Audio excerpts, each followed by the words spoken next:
South Korean President Moon Jae-in shakes hands with U.S. Secretary of State Mike Pompeo during a meeting in Seoul, South Korea, on October 7, 2018. Pool via Reuters. Ahn Young-joon, thank you for signing up. For more from The Nation, check out our latest issue. Thank you for signing up. For more from The Nation, check out our latest issue. As the two Koreas continue to move their peace process forward in the wake of their highly successful September summit in Pyongyang, the Trump administration, along with military-industrial think tanks and journalists who influence U.S. policy, have shifted their collective indignation away from North Korean leader Kim Jong-un and toward South Korean President Moon Jae-in. Ad policy. A year after threatening Kim with a bloody nose strike unless he stopped his nuclear buildup, the Trump administration and its allies are now going after Moon's economic engagement with North Korea as a chief impediment to Pyongyang's pledge to denuclearize.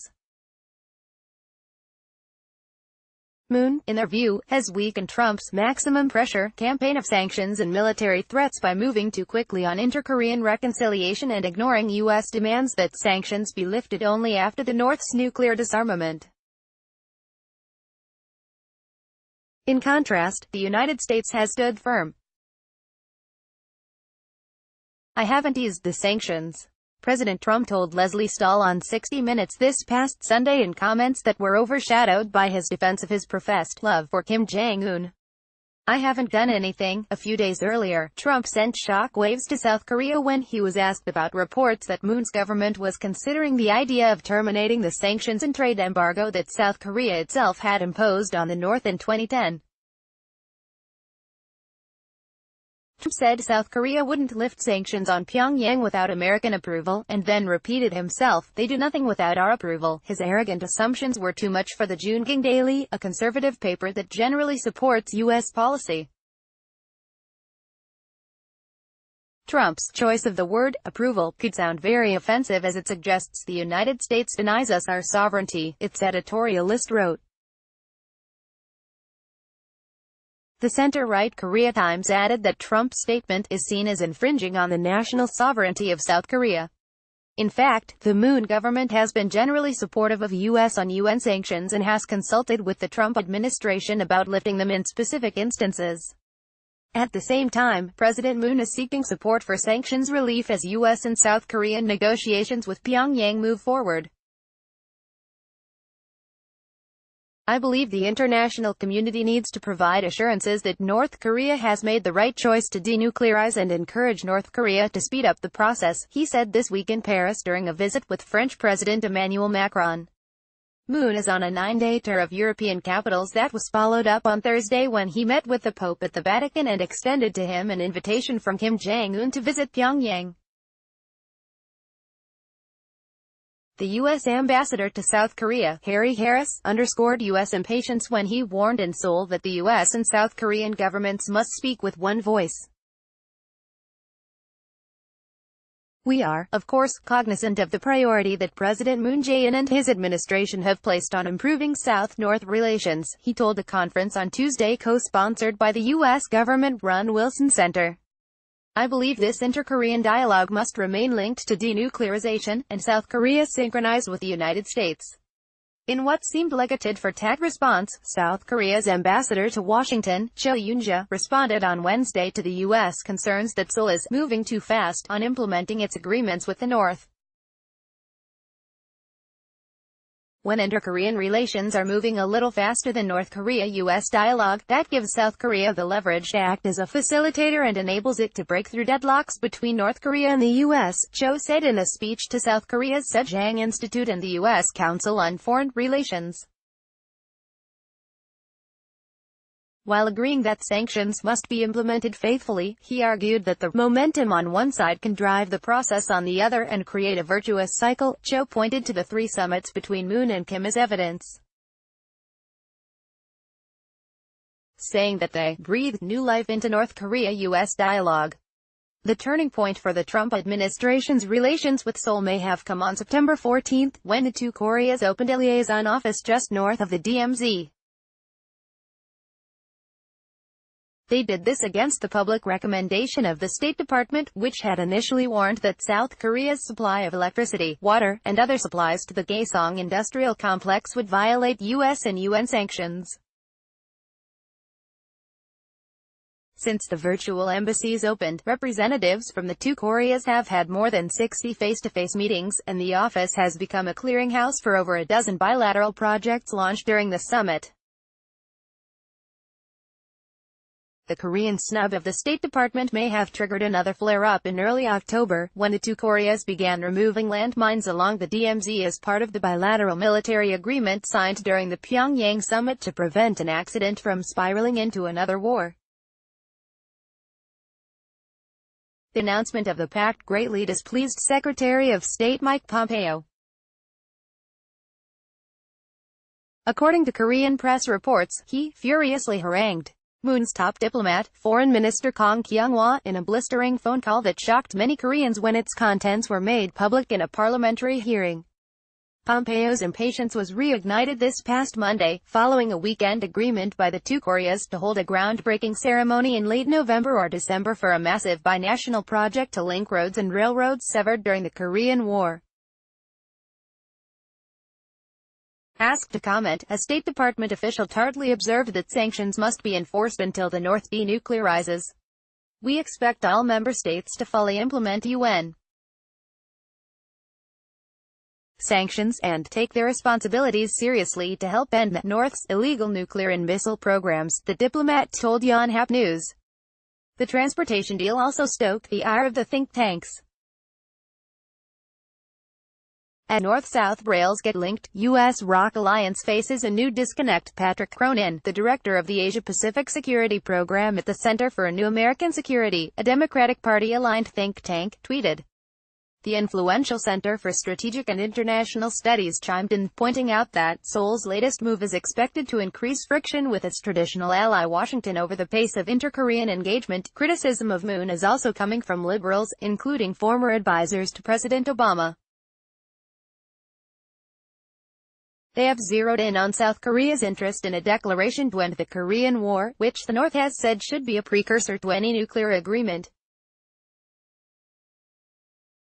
A peace declaration is not merely ineffective in establishing peace, it advances the North Korean push to unwind the U.S.-ROC alliance, Daniel Russell, Obama's top diplomat on Asia, told The Wall Street Journal on October 7. This is not an argument we should be having right now. The mainstream media, too, have been highly skeptical of South Korea's engagement with the North. South Korea wants to lift sanctions on North Korea, Fox.com blared in a highly slanted story on October 10.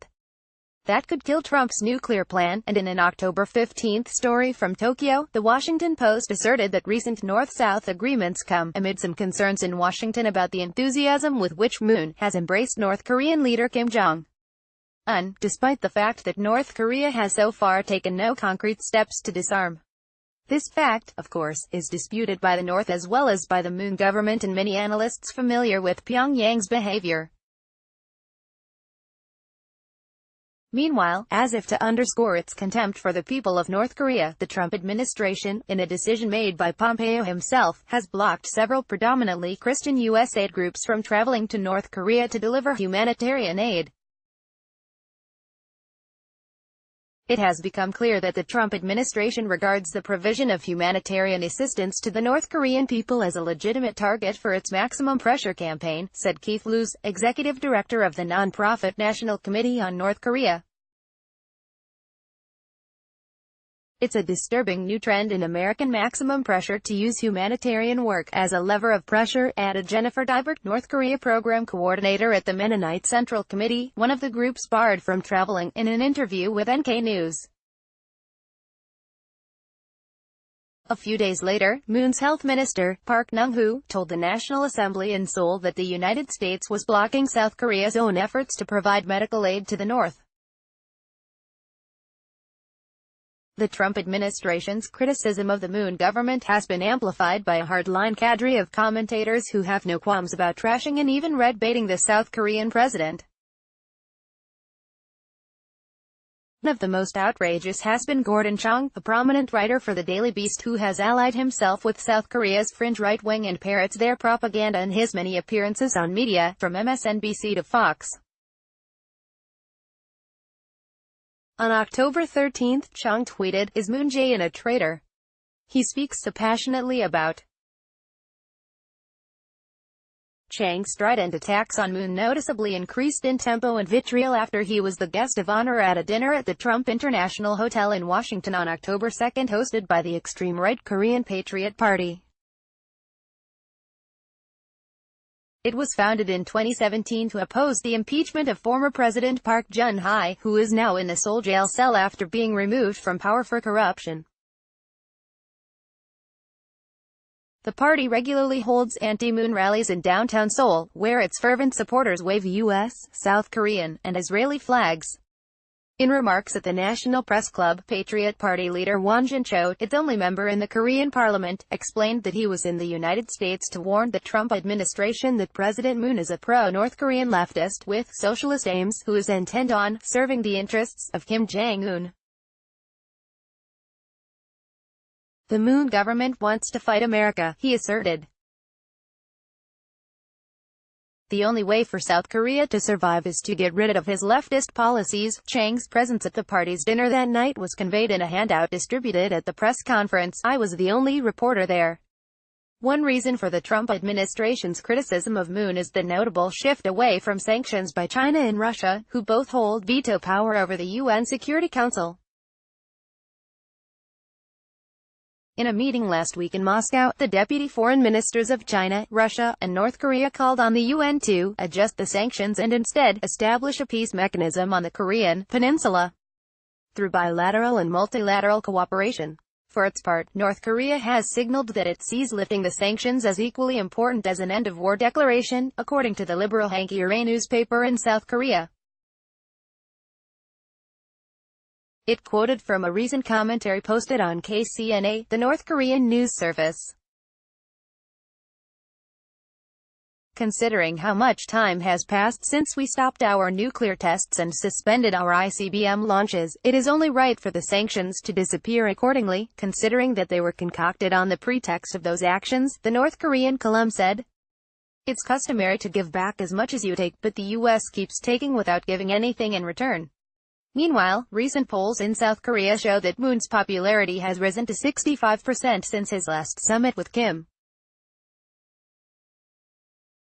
In contrast, the conservative opposition Liberty Korea Party has 11% support.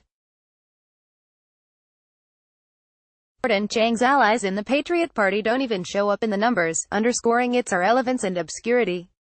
Still, Chang was hard at work on Wednesday, accusing Moon of trying to exercise the powers of a communist leader. "If he likes totalitarianism that much, he should just move to." His attack is ironic, considering that Moon's parents were refugees from the north who fled the country in a U.S. Navy vessel after the outbreak of the Korean War in 1950. But Washington hardliners may now have another target. In a major development Friday, the Pentagon announced that it was suspending the next round of U.S.-South Korean military exercises to improve the atmosphere for the U.S. and South Korean negotiations with Pyongyang. Secretary of Defense James N. Mattis and Minister of National Defense Jung Kyung-do decided to suspend exercise Vigilantes to give the diplomatic process every opportunity to continue, Pentagon spokesperson Dana White said in a statement reported by CNN. This was a strategic move. The last year's Vigilante drills involved 230 aircraft and were denounced by the North as an all-out provocation, a term Trump himself used when he first canceled U.S.-Korean drills in June. The gesture can only be good news for the peace process and might be seen in Pyongyang as the U.S. response to its demand for corresponding measures in return for its own steps toward denuclearization. And it could show that President Moon's persistence in pressing for continued engagement is paying off big time.